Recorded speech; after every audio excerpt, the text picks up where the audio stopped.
The most important thing with bleeding air out of power steering systems that should be vacuum bled is lift the vehicle up, the front wheels, and turn the wheel back and forth, lock to lock, a bunch of times. That's the secret. All right, we'll be bleeding out some air on this power steering system. Had a lot of problems with the 3500 as far as like getting all the air out of the system in this Impala. So we got our fluid level totally full, right where it should be on the max line.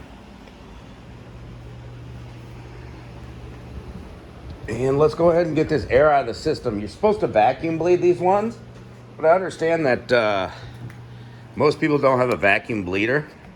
Just grabbing my tripod. So what you're gonna wanna do is get your front wheels off the ground. And this is gonna work for pretty much any vehicle.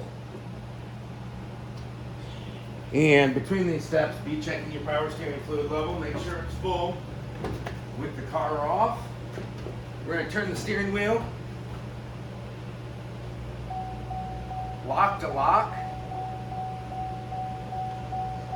about 20 times or so. All the way to the left, all the way to the right, back and forth, working all that air out of the system.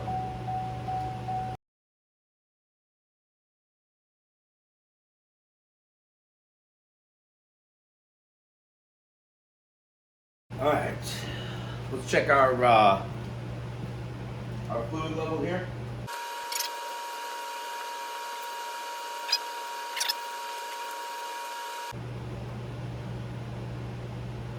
All right, we are low.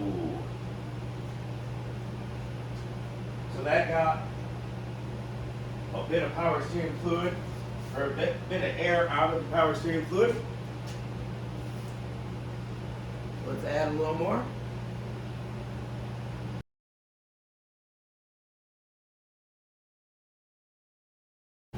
Now we're going to go ahead and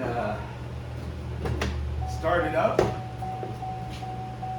and turn it left to right until it stops squealing.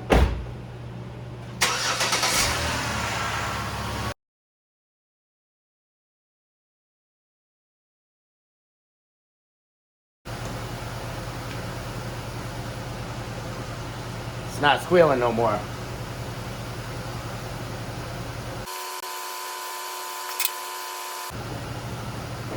Let's go take it for a drive, make sure everything's good, and then double check the power steering fluid.